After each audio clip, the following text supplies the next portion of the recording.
Hello, everyone, and welcome back to another episode. We're the Road to Glory podcast. I'm Juliet. And I'm Cecilia, and today we are here to talk about what happened in F3 in Barcelona. And now we are a bit late with this episode, but still, we really wanted to go through what happened and not just completely skip it. Also because we will not be able to actually cover next week, which when you're watching this is this week, with Austria, with us preparing to go to Silverstone. It will be difficult for us to record, but don't worry, we will be back as soon as we can with some more content here on the podcast. Exactly. So don't worry, we're not gone forever. But back to this weekend in Barcelona. Wow, it was crazy. So, of course, we have to cover it. But starting out with practice, we kind of had a similar thing that we saw in F2, that because they do so much testing at this circuit, they also was quite hesitant to head out, and there was a lot of time in the pit lane. But we did get AIX sending their drivers out. And some of these rookies do need a little bit more time, especially because they're still getting used to this F3 car. Like, we have not had that many F3 races. No, it's really early days still in F3. We need to remember this is only round 3 in the F3 championship, which is still feels crazy to say now. We're literally in June. But yeah, in practice, not a lot happened. AIX did keep us entertained for a while before the rest of the grid also decided to get out and get some laps. And I will say, the only big thing I take away from this practice is, first of all, we had Campos dominance with a complete 1-2-3 in the session. So that's good for them, obviously them being on home soil for the team. But I will also mention, we very much saw what would become a Triton struggle weekend, because like they were absolutely nowhere in practice. Like the fastest of the drivers was like a second off the pace, so it really didn't bode well, and it didn't become much better across the weekend, really. Yeah, I think we were kind of bound to have a weekend where Trident weren't as dominant as they have been. And unfortunately, it did kind of seem to fall over Barcelona, but hopefully they can bounce back from that. But something important to note is obviously we did not have Brad Benavides here because of the injuries that he sustained during the Monaco race weekend. But we did have Ricardo Escotto in for him. And he's come over from America and very used to driving ovals. So I was very interested to see how he was going to drive this weekend because circuits are very different to ovals. Yes, that's for sure. Also, with AIX, we're just so used to seeing a lot of different drivers being put into that car. At least there was a good reason behind it this time. So we are not having 2025 AIX war flashbacks just yet. Who knows? The season is young. Exactly. Literally anything can happen. We're only in round 3. But I think we can go on to qualifying, where now, obviously, with being in Barcelona, we have like a taste of what it will probably be in Spielberg in Austria, because we had quite a few people going over track limits and definitely hurting their first set of laps by really being on the back foot. Now, obviously, in my mind, one of those will probably be Noah Stomstil, of course, but there was a lot of drivers who were struggling on the first set of tires.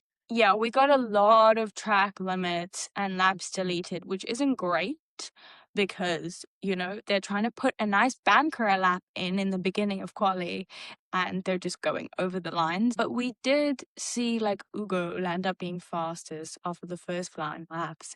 And you could see that Campos was still keeping their dominance here.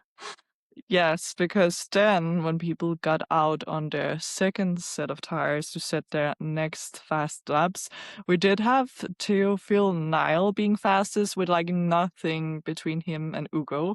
So continuing the Campos dominance and continuing the Triton just being completely washed, because how did we have the highest qualified Triton driver being Freddie down in P10?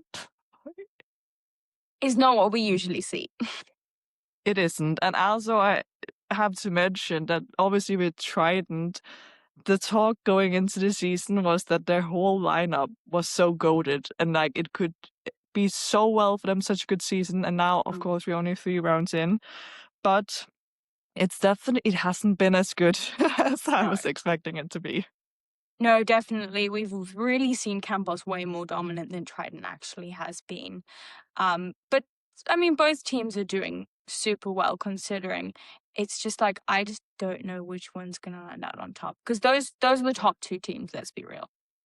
Yeah, for sure. And looking at results, because not a lot happened, there were a lot of people that were struggling to improve at the end, and people who set the time slightly too early and like kind of tripped over each other as well. So I will say we had, now talking about Trident, we had like Matteo Di Pello all the way down in P19 and Noah still down in like P22, so we don't talk about that. But at the front, we did have a Campus 1-2 with Théophile Näel and Ugo Chukwu. And can I say, Théophile Näel, we've talked about him being like kind of the dark horse, kind of being like in the shadow of Ugo, but like out of 3 rounds, he has had pole position every single round so far. But yet to score the win, okay, Yes. which is important. But he has been so dominant this season, actually, if you think about it. Like the pace that he has shown. Um, I am just so excited to see where that goes because I hope people really start talking about him now because he really hasn't been in the conversation that much, but he's made such a dominant statement that like people have to talk about him now. And someone else who I'm really surprised in a good way about is Hiro Yamakoshi, Mhm. who qualified in P3 and like after Monaco where we saw him lose the win, shame, but like we saw him race so well there and then bounce back again in Barcelona. It's just like, he is someone to watch as well. Yes, definitely. And it was really nice seeing BAR really being up there. He also had his 2 teammates in the top 10 as well, with Bruno Del Pino in P6 and also Enzo Deligny in P8. But yeah, it was really a strong showing for BAR. Are we in for like a comeback for them? Because I feel like sometimes they're kind of there, but not consistently. So like, Yeah, can we get a consistent BAR season this year, maybe, please? exactly. And we're Prema girlies, so I always have Yeah. to mention James in P11. Like, just a Prema, like near the top 10, it's a win in my books. Yeah, we have to take what we can get at this point with Prema, because obviously that meant going into the sprint race, we would have James Walton starting in P2, and we had Gerard Shee in P1, and Freddie Slater P3. And now I was like convinced that something would go wrong with this lineup, but actually it didn't. We had quite a good race, and I was really impressed that Prema and James Walton actually had the pace to be up there. Exactly. And JRG had an Yeah. incredible start. And I'm just really impressed of him in that dams. Yes. He is pulling that car to places it's never ever been before. No, because we do need to remember that Dams actually still are a more like a newer team to the series in F3. So they have definitely been struggling, but it is nice to see maybe them starting to perform a bit better. Because yes, as you mentioned, he did have a good start. It was actually a pretty even start between him and James Watson, I will say. He was James challenging She for the lead, but obviously it ended up kind of hurting him because he did end up losing a position instead to Freddie behind him. But I feel like that top 3 was quite evenly matched. Exactly. And James, after a brief yellow flag was out for Jose Garcia's stop on the circuit, but he got going again. We did see James overtaking Gerard for the lead. And that was like kind of a pivotal moment in the race because after that, it seemed like James was quite dominant and was going to keep that lead.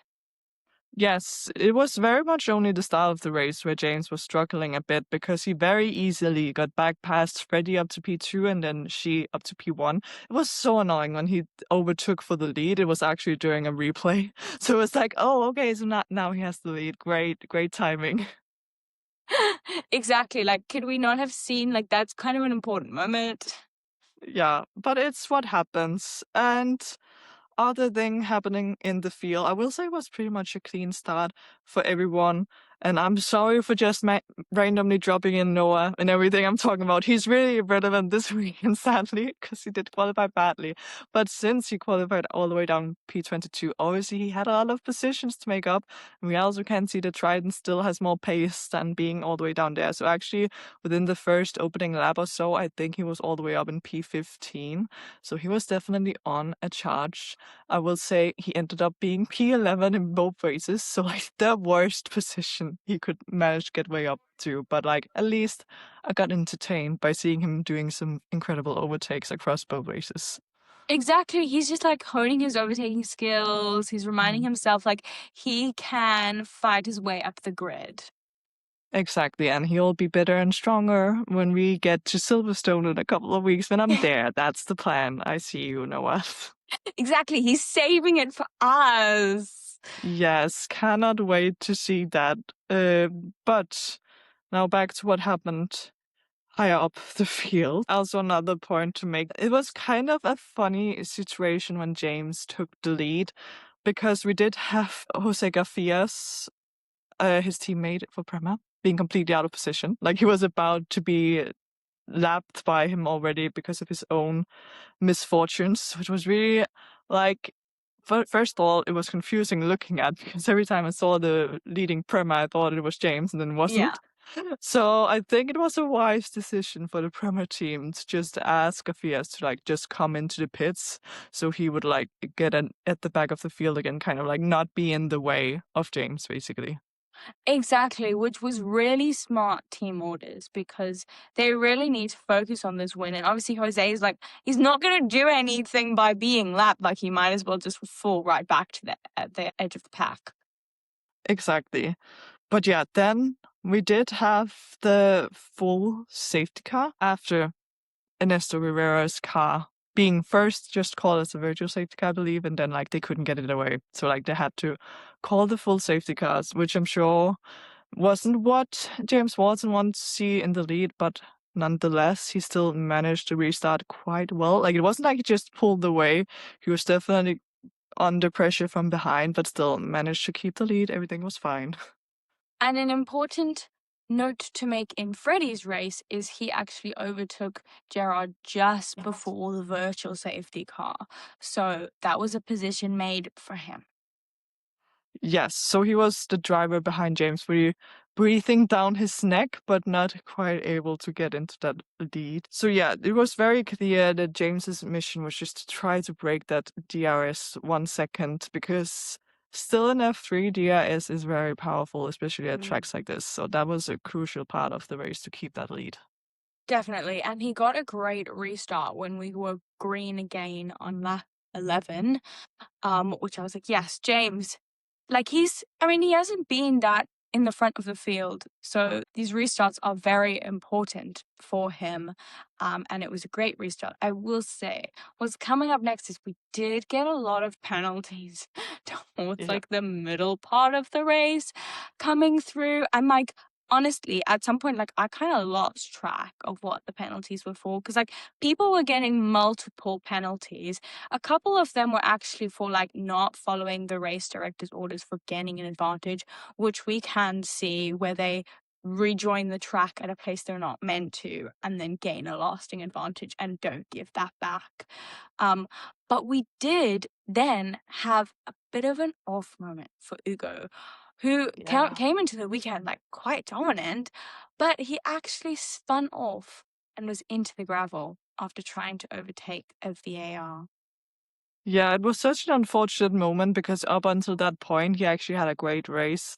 Very important for his championship hopes as well, that he was making his way through the field. Now, with sprint races, that is obviously what they are for, because since he qualified P2, he was starting all the way down in P11, but he was really fighting up into pretty good points paying positions. And then, yeah, just getting offline where it's more like dusty, he just completely lost his back end and spun out on his own, which is so unfortunate to see because sometimes you can like better explain if, okay, it was a close moment with whoever he was racing.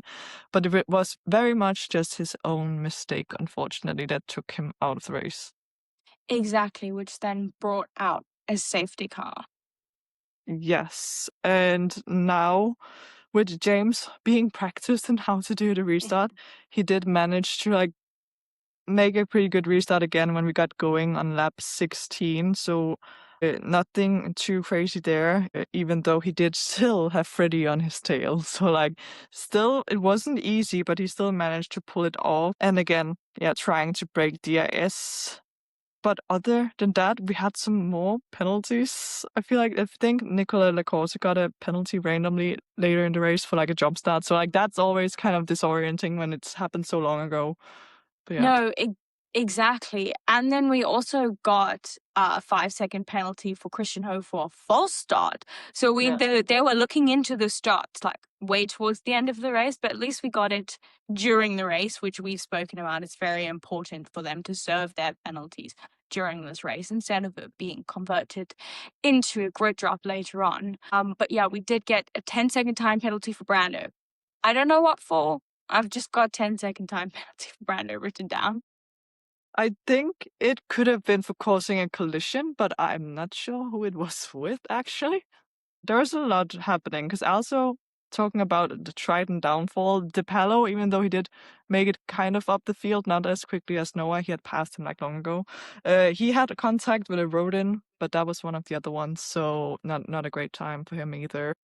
Yes, and I mean, like, the field is so big. We've got 3 drivers per team, and Barcelona usually is quite a chaotic race, and we do get lots of overtakes compared to what we saw last weekend in Monaco. So, like, there was a lot going on, so if we've missed anything, I promise it's not on purpose, it's just we couldn't cover everything. Exactly. And now, any other big things that were happening in the race? It did seem like Garrett Chi, obviously after he led the race at the start, started P1, the passes he let James and Freddie get past him looked like he wasn't really putting up a fight. So we would think, okay, maybe he was just saving his tires for later in the race. And I will say he also did manage to like keep that P3. Like he didn't just easily let whoever was behind him breeze by. And also by the end, there was actually quite a hard battle on the final lap between Freddie and Gerard. So he was trying to make up that position to P2. In the end, it wasn't quite enough, but I'm sure he will also be happy with another podium. Obviously, he was also on the podium in Monaco. So definitely getting some momentum in that Dams car. Definitely. And by the end, we did see like a 1.5-second gap from James down to Freddie. Obviously, because Freddie and Jared were battling, they lose a bit of pace while doing that. But we did see James in P1 getting that win. Prema are not back, but they can give us a glimpse of something. Yes, we take that, honestly. Seeing in Prema not being completely awful in F3 is a step forward. Now it would be nice if we could get it in a non-sprint race at some point, but there's still some way to go for that. And as we mentioned, we then had Freddie in P2 and Jared She in P3. Other than them, I will mention, I'm so sorry, but Noah Slumstill actually made it up to P10 with some incredible overtakes. I also think the commentators mentioned one of his moves was like the move of the race. I take that. But he did get a time penalty after the race, which dropped him out of the points again. So I'll just not get that 1 point. It's fine. Who cares? Exactly, and we did get some penalties afterwards, which I'm not going to go through, but No. Christian Ho, Mattia De Paulo, and Maciej Guadish, they all got penalties afterwards as well. And I think we just move on now. Oh, wait, Because 1 No? second. Yes. I just want to say that we don't usually see this, but Brando Badoer's 10-second time penalty for causing a collision with Vanessa Riviera was actually rescinded, which we don't see very often. Like he gets given this time penalty and then they took it away. So he, instead of being 20th, moved up to 10th. Yes, and that is obviously quite a difference. Now also, that must be why Noah also dropped to P11. I actually thought he had like another penalty. Apparently he didn't. It must be because that other penalty was removed, which Yeah, doesn't help me. no. It's fine. But yes, is very unlikely to see a driver getting like the worst penalty you can get for causing a collision and being like, you know what? Actually, it wasn't your fault. Yeah. kind of interesting if they saw some different angles of it or what went on with that. But we take it for him. That is good for him because obviously that meant he did get a point in anyway. But now I think we can move on to the feature race where obviously we had Théophile Näel starting from pole and Ugo Ugochukwu in P2. And this race was really what Théophile Näel needed because as we have already mentioned, he has been very dominant in qualifying but hasn't been able to really convert it in the races so far. But now for the championship picture, him really taking a step up now with finishing in P1 as well is very crucial for his campaign this season. Definitely. He had an incredible start off the line. But Hiyu Yamakoshi also Yes. had such a great start. And he was almost into P1 at the first corner. Ugo had a little bit of a worse start, but it wasn't anything major. It just kind of seemed like it was Théophile and Hiyu battling right at the front. Yes, so definitely from P3, Yamakashi had that flying start, being able to get all the way alongside Théophile almost, but apparently not quite, because obviously he was pushed off the track-ish by Théophile, but not to the level where Théophile got a penalty for it. So it was on the line. I think we could be close to it being considered him, like Théophile pushing Yamakashi off, but luckily for Théophile, it was not that case, and they all got away with it. It's not like anything big happened with that. And I will also mention once again, we had a Freddie Slater flying start. However, he did get a 5-second penalty for leaving the track and gaining an advantage. And after he got that penalty, like he went from P10 to P5 after that, I feel like everything just like his fight kind of left him because he kind of started dropping back and making mistakes after that, unfortunately. Yeah, he had this like such drive in him. He was like, I'm gonna Yeah. make it up, and then the Yeah. 5 second penalty just knocked him down completely. Really not the race for Freddie to look back on, and we've seen like what pace he has and how talented he is. So it's just kind of one for him to forget. But we did get a brief virtual safety car up because Yevan David lost his front wing and had to pit. And there was a bit of debris on the track. We did have a bit of a bad moment for Nendavad Burumbakti. He was spun around by Nicola, and then Nicola also couldn't get going, but luckily he did park like right by a gap in the barrier. Nandavud did get going again, so that was good for him, but he was like right at the back of the field. But this did cause a virtual safety car.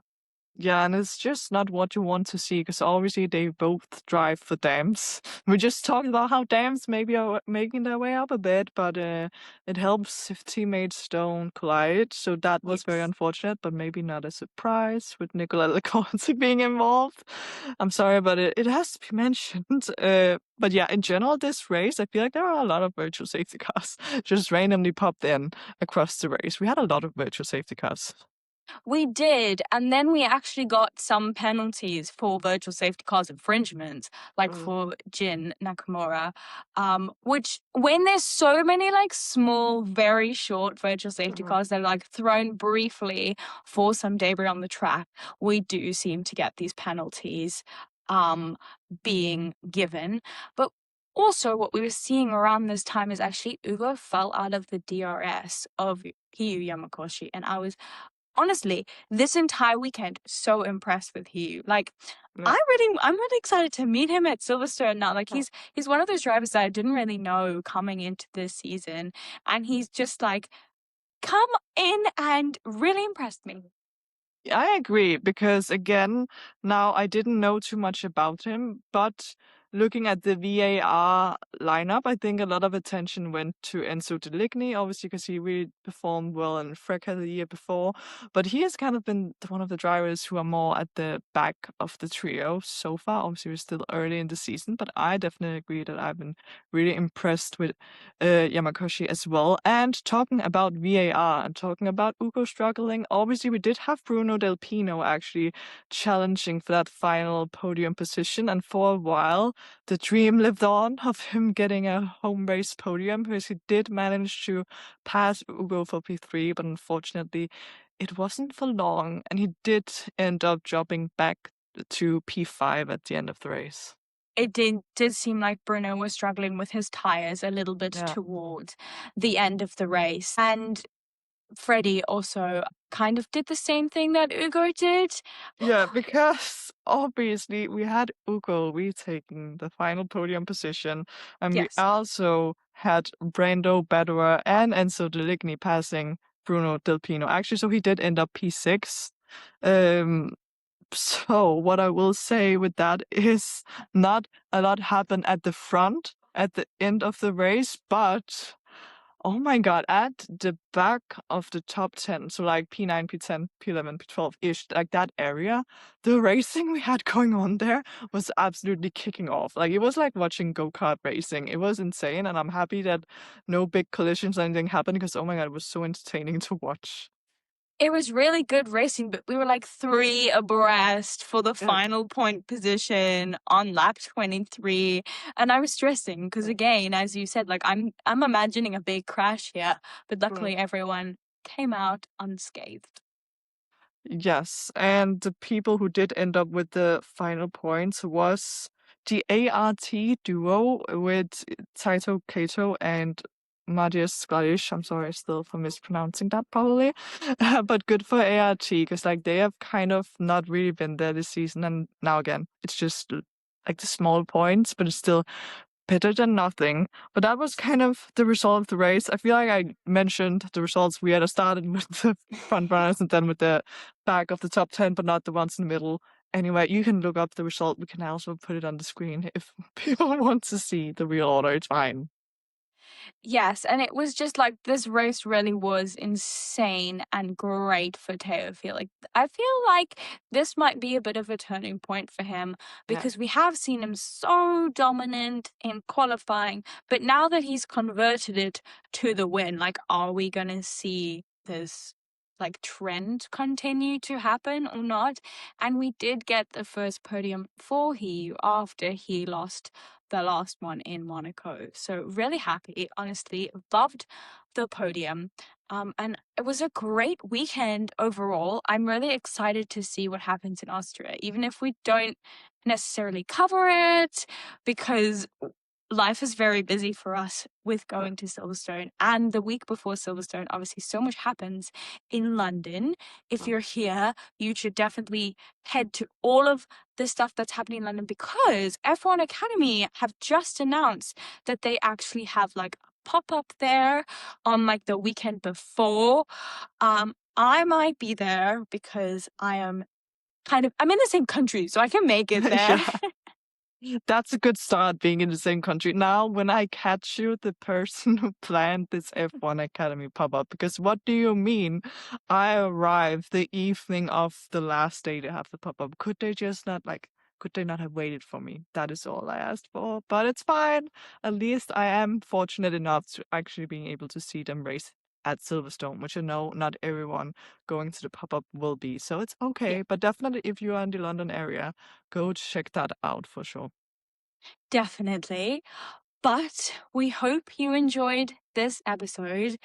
Please follow us on all of our socials because we will be a lot more active over there, especially if we're not like posting as consistently over the next couple of weeks. We will still be active on our Instagram, our Twitter, our TikTok, and you'll be able to keep up with everything that we're doing. Hopefully, some exciting things, who knows? But you'll have to follow us over there to see that. And also make sure you're following us wherever you're watching this because whenever we do come back, you'll definitely want to tune in because maybe we'll tell you about our experience at Silverstone and you'll get a little bit of an insight into what happened that weekend when we come back. But we will be back, don't worry. It's just like a little bit of inconsistency coming up. But yeah, we really hope you enjoyed this episode and we'll see you next time. Bye. Bye.